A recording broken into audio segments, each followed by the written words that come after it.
Obukadde 5 z'ensimbi eziteereddwawo gavumenti okulwanyisa ebiku ebibadde biruma abantu ne bibabuzaako obwekyusizo. Okusinziira ku kitongole ekitwala ekibuga Kampala KCCA kitaddewo obukadde bw'ensimbi 50 okulwanyisa ebiku ebisuza bannakampala nga beetakula ko wamu n'okweyagula. Kino nno kiddiridde ssentebe w'ekyalo Kawempe Kirokole ekisangibwa mu divizoni y'e Kawempe omukulu Joseph Kibuga okwekubira enduulu eri ssenkulu wa KCCA omukyala Sharifa Buzeki n'amutegeeza nti ebiku bibamazeeko emirembe abantu b'omu kitundu kye ate nga ebiseera ebisinga bibalumira mu kimugunyu bakola gwa kubinyiganyiga nabyo tebifa ate nga basula tebakombye ku mpeke ya tulo. Kati nno KCCA engeri gye yagala abantu ne bannayuganda okuzaama kwe kuteekawo obukadde 5 bagenda bifuuyira nabyo bijja kweyagula nga bwe bireetera abantu okweyagula. Kale abasidi omusunsuzi lyerinnya eryange agaliwo gwe mukutu kwe tuli webale nnyo okubeera nti otambula naffe embeera nga bwetambula tutambula nammwe bukwakku. Kati nno amawulire si malungi n'akamu wabula kansooke nkulage embeera eguddewo akabenje akalala kaguddewo enkya y'olunaku olwalengera kisomezi 14 Julayi 2026 abayizi b'essomero nate katono balugulemu akaba. In fact waliwo afiiriddewo ku sport.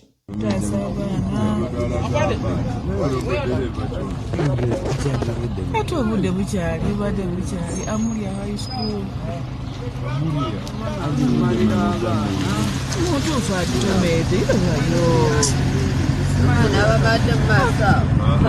Akabenje kano kabadde kazibuzibu nti bw'otunula mu maaso ku mumwa gwa bus ebaddemu abayizi b'essomero kibadde kizibu kyakukkiriza nti waliwo abawonyeewo newankubadde nga Mukama engeri gy'akolamu ebyekisa ddala waliwo bakoledde ekisa ekyenjawulo.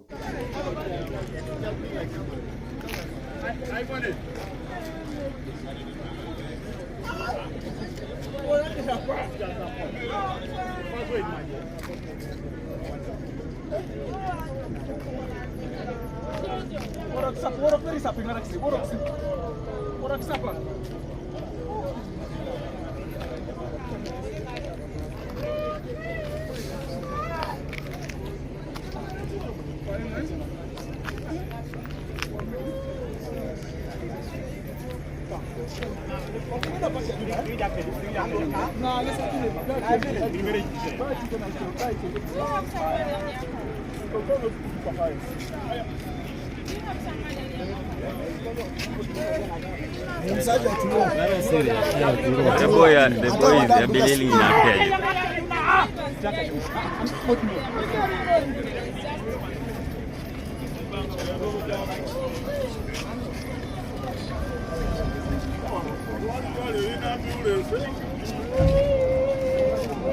So it hit to each other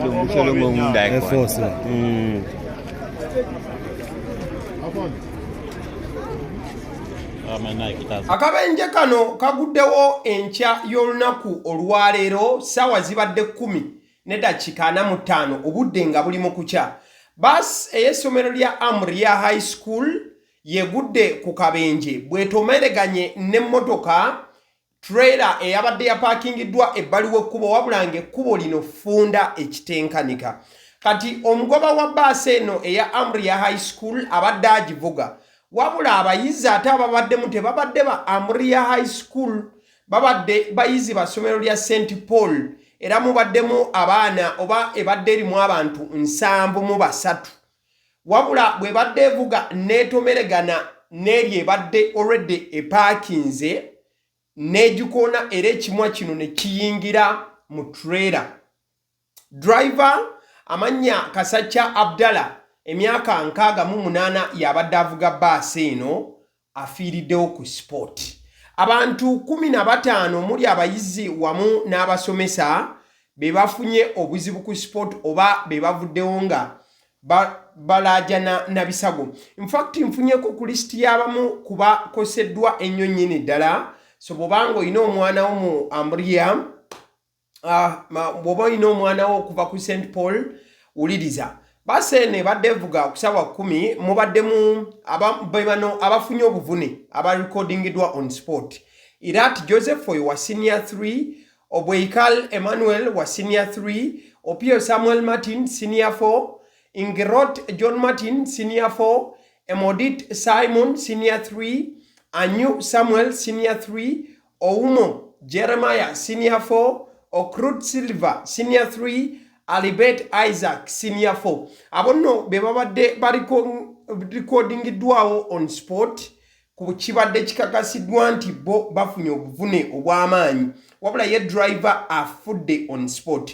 Okusinziira ku police n'omukulu Mike Kasado okuva side eyo ku lwa police mu Bugweri region agambye nti the police in Bugweri are investigating a fatal road accident, a crash that claimed 1 life and left 15 injured. The crash involved an Isuzu bus registration number UA551ED and a Mercedes-Benz Actros trailer registration number UBB269V. The bus, owned by Amria High School, was transporting students from St. Paul's Secondary School, Katakwi, who were traveling to Kasenyi landing site in Entebbe for a geography study tour. So abana bano ababadde mu bus eno okusinziira ku police babadde bava ku ssomero lya St. Paul Secondary School eri Katakwi nga boolekera Kasenyi landing site. Abasomako mujjukira twagendanga e Kasenyi okubanga tukola field work oyo wa geography. Kati nno basajja batu ne bakazi batu gye babadde balaga akabenje gye kabasanze. Njo kujjukiza nti akabenje kano we ka happeningidde nga just ennaku 2 emabega accident yakabawo ebbaasi y'abaana b'essomero ababadde batambula okugendera still mu line emu batomeddwa train. Era okakana waliwo mukyala wa headmaster eyafudde omukyalo yamanyiddwa nga Grace. Kati nno akabenje kano in fact bw'otunuulira ekifaananyi ky'emmotoka nga bwe badde efaanana mu maaso tosobola kukkiriza nti waliwo n'omuntu ataasiddwa n'avaamu nga mulamu.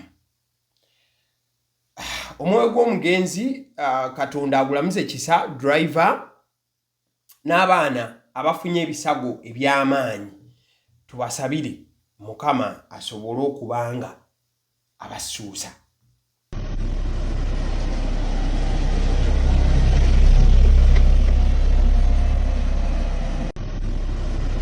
Akatambi ka tractor eyo gy'olabye ke kasiibye nga katambula ku mutimbagano.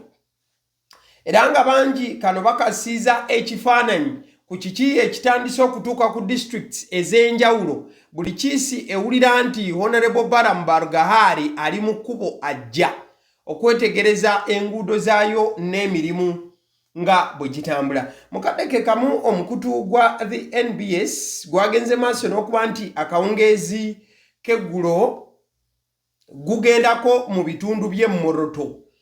E Moroto bawulidde nti Honorable Baramu agenda kujja. Oluvannyuma lw'ekyo kye yakoze e Bulambuli n'ebitundu gye yaakagenda. Kati e Moroto bayinginiya baayo bwe bawulidde nti omukulu agenda kujja batandikiddewo okukola enguudo. Yes, the road construction activities have intensified in Moroto amid reports that Honorable Baramu Barugahari could pay a visit to the region very, very soon. Kati yembeera eri mu kugenda maaso mu bitundu by'e Moroto, era abantu b'e Moroto bali mu kuba ngalo bajaganya n'okujaguza bagamba nti kye balabye nabo babadde tebakirabanga. Nkugambye essaawa zino enguudo mu Moroto zonna ziri mu kukolebwa ziri kawereta. Abasajja bali mu kuzirima ku sipiidi ey'ekika ekya waggulu. Ojja kujjukira nti Honorable Baramu Barugahari ayina n'abantu beyagenze maaso n'okubanga agombamu obwala n'okusibwa ne basibwa naddala bayinginiyazi ab'enjawulo. So e Moroto bo bagambye nti omusajja tatutuukirako wano. Naye nno bino byonna nga bigenda mu maaso era nga biringa eby'okusaagamu embeera nzibu. Honorable Baramu Barugahari ono yabadde atambula naddala mu bitundu by'ebulambuli eyo alina we yatuuse n'asanga ttooyi ng'abasajja baalya obukadde 73 okugizimba. Ttooyi eyo gy'olaba ku screen eyo ttooyi yawemmenta obuwumbi 73 nkiddamu eyo ttooyi yamalawo obukadde 73 kati gwe munnayuganda munnanga ali ku kyeyo ng'obadde ozimba ennaku zino ennyumba yo yakakumalako sente meka ennyumba gy'oli mu kuzimba oba kazigo kamu oba bubiri oba ki kati ttooyi obutooyi yamalawo obukadde 73 bino byonna Baramba Rugahare yabiguddemu mu lutambula lwali mu kutambula agenda okutuuka nga bamulaga ttooyi sente ze baaweereza nti yamalawo 73 Katonda agwewo n'ekigo but seriously wawe tubadde tulaga. So bangi bagenze maaso n'okuba nga basiima Baramba Rugahare Honorable Minister olw'ekintu kye yatandise okuba ng'akola nti abantu abamu batandise n'okutya gye bali. In fact kati abakozi ba gavumenti babagamba kye balamuwuyajja nga batandika okwetereza nti n'amasomero agamu abadde atuukayo nga baarikodinga nti essomero lirina abayizi 7 nga balya ssente zaabwe kumbe mulimu abayizi 3-4 byokka. Mukadde ke kamu ngenda kuba nga nkulaga akatambi kano. Honorable Minister Chris Baryomunsi ye minisita w'ebyobulamu omupya yagenzeeko mu ddwaliro ly'Embarara eyo byasanzeeyo nti byamutiisizza nkozeseza ekigambo nti olw'ensonga nti bwe yatuuseeyo buli kyalabye yaguddewo n'ekigo. Katusooke tulabeko embeera yabaddeyo ngenda kuba nga nkunyonnyola kanono na kataano newankubadde nga biri mu lulimi Lunyaanyimbe oba luyita Olungereza tujja kwanguliza tuddirizeddirizeko tudde mu lulimi Oluganda. At around 11 p.m. on Saturday, the Minister of Health, Dr. Chris Baryomunsi, made a surprise visit at Mbarara Regional Referral Hospital, but his discovery was terrifying. Dr. Baryomunsi started his facility tour at the intensive care unit, where he found only 2 medical interns attending to the emergency patients. While here, some caretakers narrated to him how they have spent days without being attended to, in addition to being asked to buy their own medicines. Hours after interacting with some patients and pursuing their medical documents, Dr. Baryomunsi went to the female medical wards. Here, this story was not any different. Caretakers decried congestion in the ward, extortion by the hospital workers, and poor hygiene, which is threatening their health. You look at the congestion here, what do you expect? Personally, I'm almost running away. Next to me, there is someone suffering from TB. So you come here when you have a specific disease, but you may end up picking another one. They decried lack of drugs, gloves, syringes, and some essential medical equipment which they must buy outside the hospital. At about 1 a.m., the visibly worried acting hospital director, Dr. Deus Twesije, arrived at the hospital and joined Baryomunsi as he continued to gather information about the facility. Patients disappear because they can't afford to buy medicine.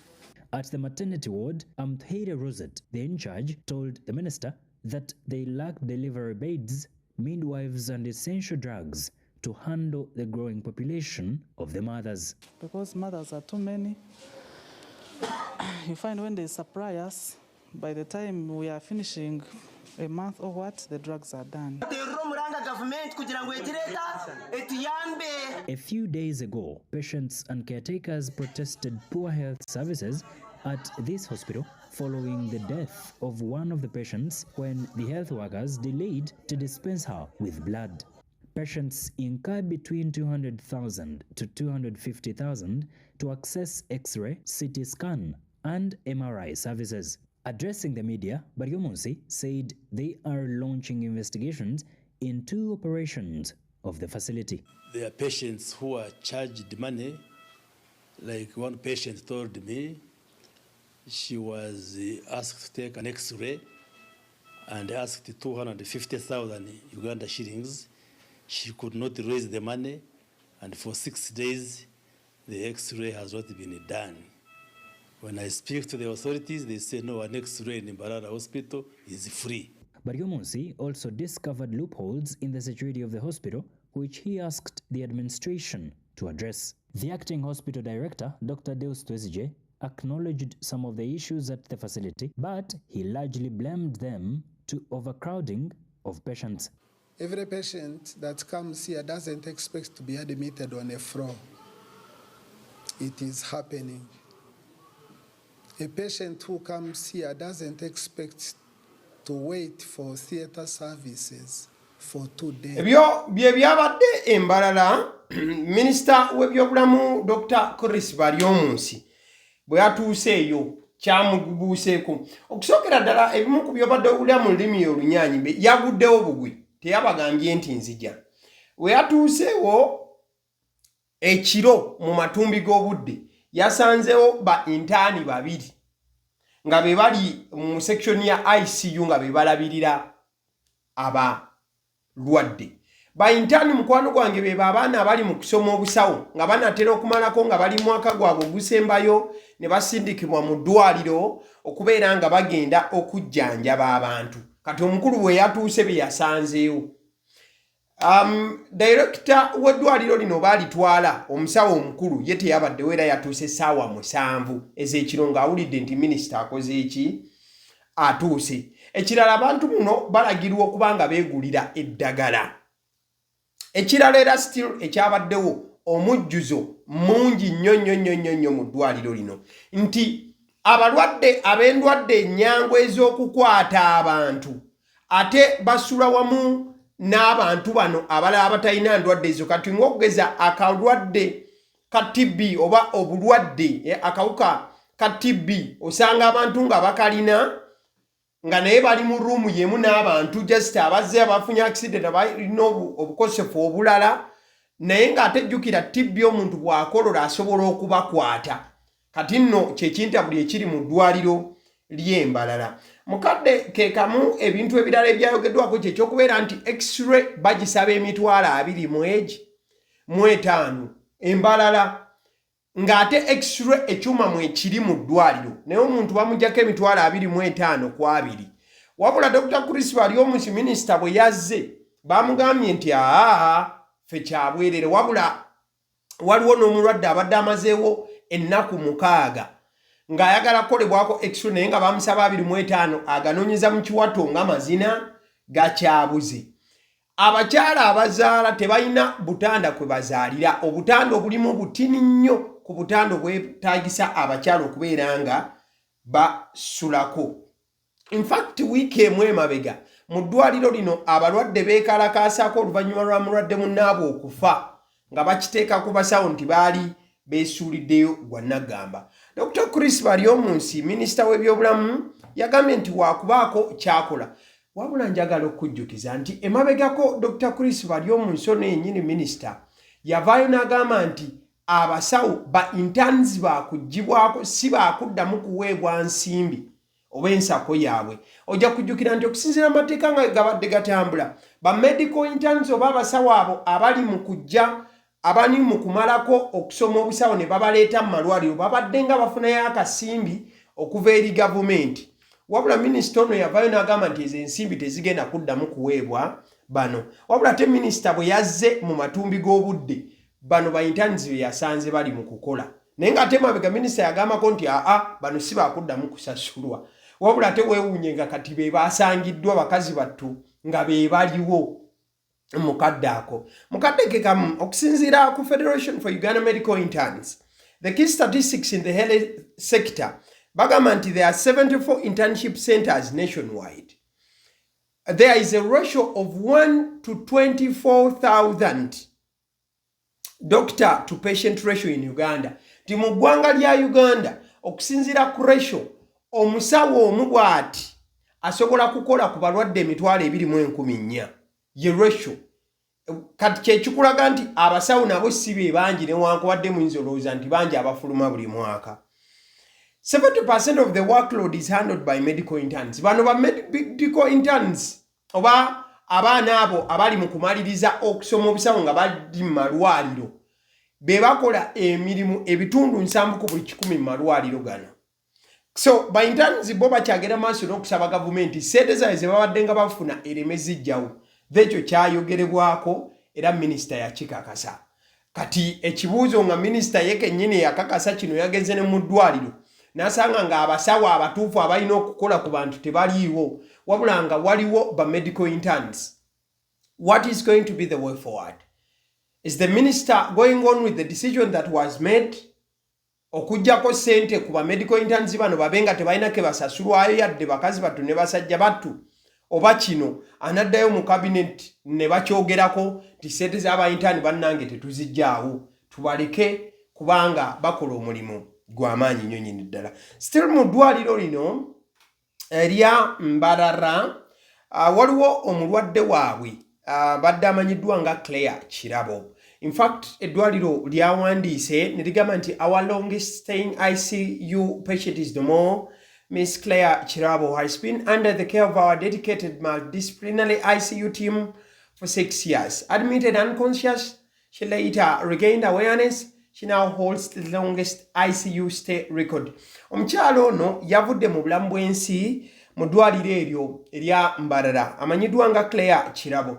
Bagamba nti Claire Kirabo yamenye record ye mulwadde amaze emyaka mingi ng'ali ku ICU oba ku byuma mu kasenga ako aka intensive care unit ewabeera abantu nga ali ku ndebeolebo y'okufa. Wabula omukyalo ono okuva we bamutwala mu ddwaliro alimazemu emyaka 6 ng'ali ku byuma. So, ye ba record okusinzira nti abantu ababeera mu ICU bamalamu ebiseera ebisinga akabanga katono Mukama n'abaddiza obulamu oba n'abatwala. Wabula omukyalo ono amazemu ebbanga lya myaka 6 bwedu. Omwoyo gw'omugenzi Mukama agulamuze kisa. Otudda ku the National Unity Platform NUP Honorable Muwanga Kivumbi ne gye buli eno takubwako liiso okuva abasajja lwe baamuvuba omulundi ogwokubiri. Omu ku bali naye mu mmotoka ebyabatuukako ne gye buli eno abinyumyanga lutabaalo.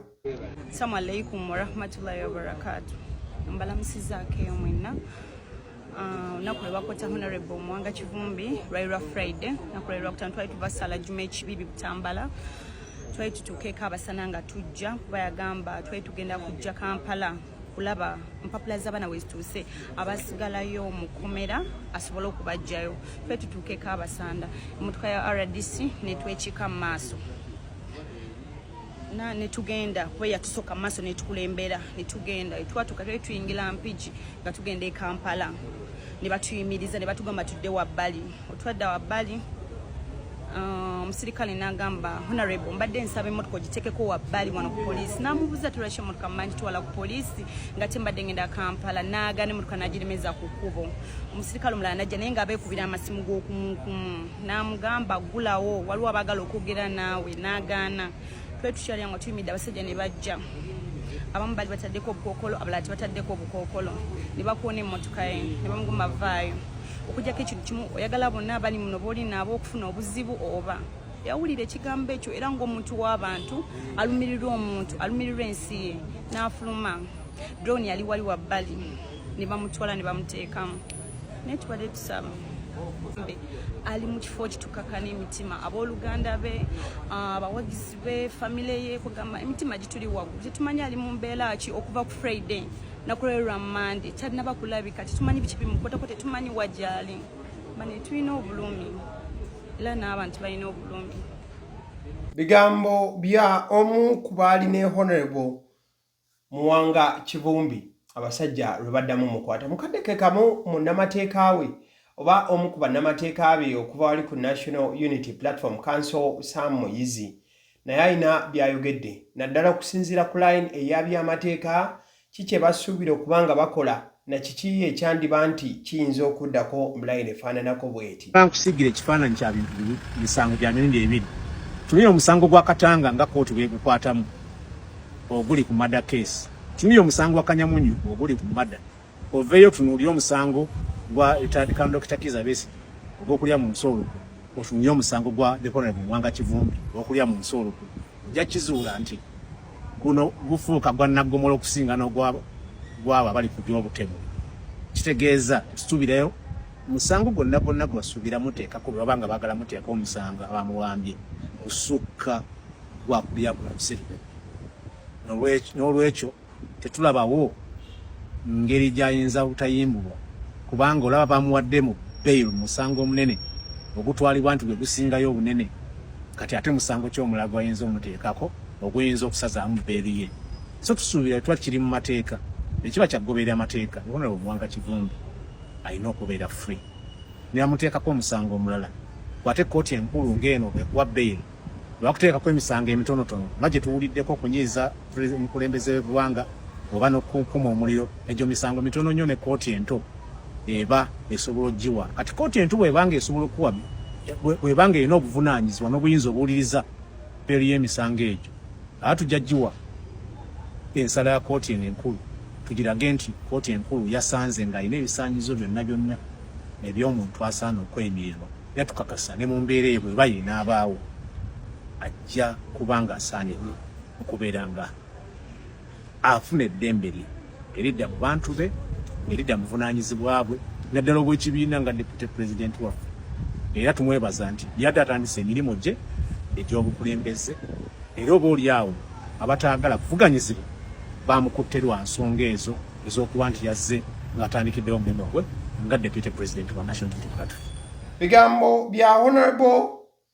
Bigambo bya Kanso Muyizi okuva ku National Unity Platform munnamateeka saidi eyo kati ate ku mbeera ya Honorable Dr. Kizza Besigye naye ebintu si birungi bannamateeka be ebyabatuukako mwabimanya Erias Lukwago ali mu kkomera ng'ate mulwadde omukyala Martha Karua bamugamba tave Kenya bamuzayo ne bamugamba tadda kati wakati nga Dr. Kizza Besigye akyali mu kunyigirizibwawo kw'enjawulo abamu ku bannakibiina kye ki PFF bavuddeyo ne bagamba nti balabika nga tebalina muntu agenda kukwata mpapula azitwalire General Muhoozi Kainerugaba. In fact badidde ne munnamawulire wa JBS Television omukulu oyo ne bamugamba nti sebo gwosobola okututwalira empapula wa General Muhoozi Kainerugaba kubanga yagezaako zimutwalira Erias Lukwago ebyamutuukako nabo babimanyi bulungi. Dr. Besigye alina abalooya abangi kuliko omugga musobola okuwa aserving CDF kakati CDF yali kyeyali yeewala kwe kuweebwa ebiwandiiko so saani abireeta era okukwata Erias Lukwago n'amuwamba mu mpamba eyo ye yali essuulera eteeka okulaga bannamawulire abalala nti nammwe mugezeeko mulabe kati ng'ani ayinza okwetambaala engo eriko n'omwana bye biriwo tozikuwa onoozitwala sente zaffe weeziri. So bana PFF bagamba nti balinawo akasente kaabwe oyo yenna awulira nti oyagala mu kasente basobola okukakuwa osobola otwala General Muhoozi Kainerugaba empapula za kooti kyokka nno omukulu ogola byayogera munna PFF era y'omu ku bwe batambuza ekibiina n'okutambuza ensonga ne Erias Lukwago saidi eyo wamu ne Dr. Kizza Besigye. Awo nga tuvuddewo akalulu akagwa mujjukira bulungi nnyo nnyini ddala nti baatugambanga naddala ku bwa pulezidenti nti kalonde naye tokkirizibwa kakuuma tambulo ddeeka omulundi guno nga ba LC beeteeseteese oba okulonda kw'aba LC nga kutegekeddwa omukulu akulira akakiiko k'ebyokulonda akkiriza bannayuganda abagambye nti mugende bwe mumala okukalonda mukakuume ku luno mbakkiriza wabula bino yabyogedde nga bw'asekaasekamuko obanga bwamwenyamu ndowooza kyamusanyudde ebitenkanika. Tangaza kintu kimu bassebo ne bannyabo ku mulundi guno okwawukana akali akalula kawedde twagamba nti omala kasuulayo ddayo waka ku mulundi guno sigala waawo beerawo tovaawo ku mulundi guno bw'omala kukuba ennyiriri ne bababala ngugundi kandi tugundi afunye obulubwe buti temuvaawo lwa nsonga nti okulonda kwa chairperson tekugenda kugwa nga mumaze kulonda yeeke nnyini ekiddako embagirawo nti chairperson alina kulonda ani agenda kubeera vice we, ani agenda kubeera secretary w'ebyensimbi, secretary w'ebyokwerinda, secretary wa information, secretary wa environmental protection and the development. Kati abantu abo chairperson alonda agamba nti ndonze mukyala Mary abe vice wange. Mwabe ekyalo mwe mulina okugamba nti ye oba nedda. Ebigambo ebyo bya mukulu akulira akakiiko k'ebyokulonda mu ggwanga, omukulu Byabakama omulamuzi sayidi eyo yagambye nti kuluna abakkiriza mugende mukakuume, we mukalonda mukakuume, temuvaawo, it is okay. Obulanga mwenyamuko. Kale nga tuteekateeka okuva wano, njagala okubategeeza ku kivulu ky'omukulu Mayende Quick Reporter celebrating 25 years in the media and performing arts. Kigenda kubeera nga kihappeninga, yes, ennaku z'omwezi 26 September. Lindirira tosubwa mulayini eyo. Kale ngenda kubanga mbatumirako mikwano gyange kye mulina okubanga mukola, mugende ku YouTube channel yagaliwo. Yes, kyemmanyira kuoli kati commentinga, yes, just comment. Ngenda kubanga nsoma comments zammwe ez'enjawulo oba okubeera nga mbatumirako. Kati kyokka tuyitemu ka sports wano, speed biki amawulire agakoze mu byemizannyo, then tujja kubanga twolekera butereevu. Kati nno amawulire agali ku meeza gagamba nti timu ya Real Madrid egenze maaso n'okubanga egenda eri ekibiina ki UEFA ng'esaba Barcelona bagijjeko ebintu byabwe byonna bye baagenda maaso n'okuba nti nno bawangula oba ebitiibwa mu biseera we basasulira sente eri Negreira. Real Madrid have petitioned UEFA to strip Barcelona of all the titles they won during the period they paid money to Negreira. Mulaini fananako bwetu wakyaliwo olutalo wakati wabano naddala wali ku side ya La Liga, the two giants side eyo. Mukadde ke kamu bw'otunuulira ezimu ku mboozi ezigenda maaso n'okubanga zikola enjawulo mu bya emizannyo mukwano gwange. Yes. Chigamba nti Lionel Messi has never played against England but has spent nearly 2 decades terrorizing English clubs with 27 goals and 6 assists in 36 games. Obadde okimanyi nti Lionel Messi tazannyangako nsi ya Bungereza, England. Argentina tekwatangako England nga Lionel Messi waali. Wabula ate Lionel Messi ettiimu z'Ebungereza yakazikuba goals 27 ne assist 6. Oba okategedde Messi tasisinkanangako ttiimu ya England n'agizannya nga ensi. Wabula bw'asisinkanye ttiimu zonna eziva Ebungereza azikubye goals 27 ne assists 6. Oba okategedde bulungi. Then wetubaawo olunaku olwaleero ojja kujjukira nti France egenda kubanga ezannya Spain. Mwana mulenzi Lamine Yamal atunuuliddwa nnyo wamu ne Kylian Mbappe. N'obadde okimanyi nti Lamine Yamal empiira 11 gy'atandise ne Spain mu Euro ne World Cup gyonna nga bw'agitandise Spain egiwangudde. Atandise empiira 11 era gyonna Spain egenze maaso n'okubanga egiwangula.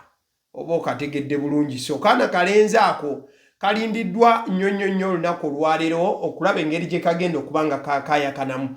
Bwe tubanga tuvudde awo tugenda ku ttiimu ya Real Madrid wali e Spain. Mwana mulenzi amanyiddwa nga Eduardo Camavinga agamba nti ye akyayagala kusigala ku Real Madrid. Akyayagala kusigala ku ttiimu ya Real Madrid. Newankubadde bangi baadde balowooza nti omutendesi Jose Mourinho ayinza okwagala okubanga ayawukana ne mwana mulenzi ono. Kati nno olunaku olwaleero ttiimu ya Spain egenda kubanga ezannya France. Wabula ojja kujjukira nti lwe baasembayo okubanga basisinkana omupiira ogwo gwaggwa 5-4 gwalimu goals 9 weddu. Kale wetubaawo mukulu mwana mulenzi amanyiddwa nga Zlatan Ibrahimovic mulabye ng'ayogera ku goalkeeper wa Manchester United amanyiddwa nga Senne Lammens eyakola amafaaya gye buvuddeko mwana mulenzi oyo Belgium. Mwana mulenzi Zlatan Ibrahimovic wabadde ayogera ku goalkeeper wa Man U agambye nti Senne Lammens is overrated.